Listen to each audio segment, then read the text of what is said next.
السلام عليكم خاوتي. مانيات مرة تانية. حبيت ندير متيت رياكسيون على هاد الابن الحاجة المغربية اللي يعني تكفلنا بها هنا في الجزائر. ما كنتش حايب ندير عليها فيديو باسكو جماعة كبيرة دارت عليه فيديو، يعني لخصوا كل شيء على كل شيء على كل حال، ما عدا يعني انا ما كنتش مستقنع في بعض التحاليل. الناس كلها كانت تتكلم على الخيانة وسيد ناكر الخير إلى آخره إلى آخره. آه، لكن أنا رأيي يختلف نوعا ما. رأيي يختلف نوعا ما. نقول لكم بلي هذا السيد هذا ما راه ناكر خير. ما يعني حتى الكلام تاعو اللي تفوه به لما وصل للمغرب ما كانش كلام ديالو. بكل بساطة يعني لو تشوف انت كيفاش كان هنا في الجزائر، كيفاش كان يضحك، كيفاش كان يعني مسرور ويعني فرحان بشفاء الأم تاعو، والكلمات التي ألقاها وهذيك الرسالة اللي كتبها لرئيس الجمهورية والسلطات الجزائرية والشعب الجزائري، وكل الشكر وكل يعني تلقى يعني في الوجه تاعو كان مرتاح. اما في الفيديو الثاني يعني كي لحق للمغرب تحس انه يعني كان يهدر او يتفوه بكلمات ما راهمش كلمات تاعو. شوف لقطة فقط. شوف كيفاش كان هنا. شوف هنا كيفاش كان يضحك وكيفاش كان. شوف الجزائر ما عمره يتنسى. الشعب الجزائري والحزب الجزائري والسلطة الجزائرية ومستشفى زبيلي المدير ديالها الطاقم ديالو كلشي ديالو. الحمد لله. شكرا الى السيد رئيس الجمهورية.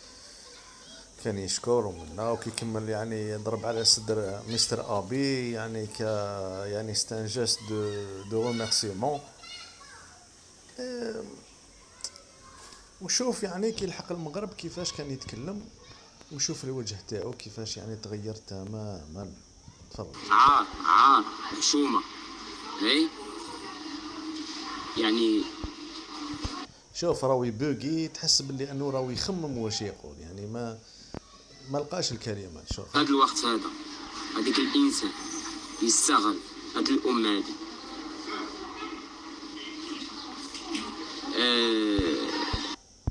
انا ما نقدرش نوضح بزاف د الحاجات. بالحق تم استغلال الام ديالي من طرف السياسيون. ما نطولوش. انا نظن ان الجامعة الجزائريين او المغاربة او اي شعب اخر يعني شاف الفيديو هذا. انا نقول يعني في تحليلي الخاص كي يلحق المغرب قبل ما يلحق المغرب، يعني كي يطلع الطائرة الجزائرية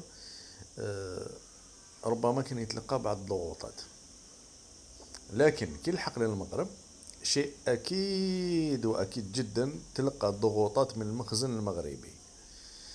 الكل يعرف أن المخزن المغربي يعتبر نفسه في حالة حرب مع الجزائر حتى قبل يعني قطع العلاقات.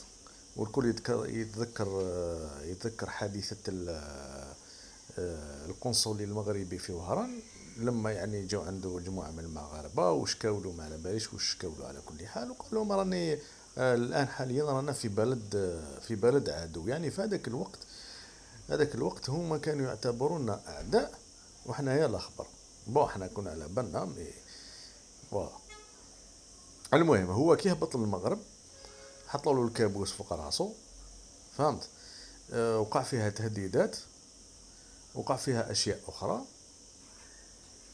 هيدا يعني انت اللي كنت تشكر في السلطات الجزائريه وقداو منا ومنا، دوك دير فيديو وتنفي كل ما كنت تقوله عن الجزائر في الجزائر. بكل بساطه الانسان هذا والله ما عنده، انا نقدر يعني استغفر الله يا ربي نقدر نقول لك 99% او يعني 95% ما عنده حتى علاقة بما كان يتفوه به في هذا الفيديو هذايا.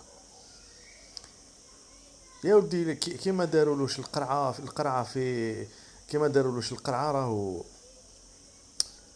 هايل. راهو هايل، راهو شامبيون، قسما بالله راهو شامبيون. علاش؟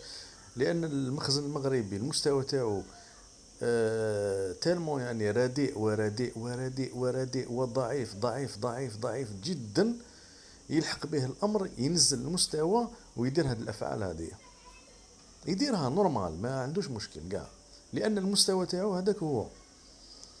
دوك انت يا تنزل المستوى تاعك، يا تقعد الفوق وتشوف فيه من الفوق وحاشاك تبزق عليه، هذه هي واحده من الزوج. هذا هو التحليل. انا اظن ان يعني تلقى تهديدات حتى يعني انه هدوا الام تاعو، فهمت؟ وكان مجبر انه يعني يدير هذا الفيديو هذه، وين يعني يعتبر ان يعني الجزائر او يعني السلطات الجزائرية تلعبت به او تلعبت في الام تاعو. يعني كي تسمع هكذا تضحك، والله غير تضحك. المهم هذا هو الرأي تاعي، والله اعلم. يعني انا نقول بنسبة كبيرة هذا هي الحادثة، هذه الحادثة. والعياشة كما يقول لك ما يريزيستيش، الله أعلم. شوية سقلة يدور على كلامه، هذه هي، الله غالب الله غالب. وتحية الجزائر، ونتلاقاو في فيديو آخر إن شاء الله. السلام عليكم.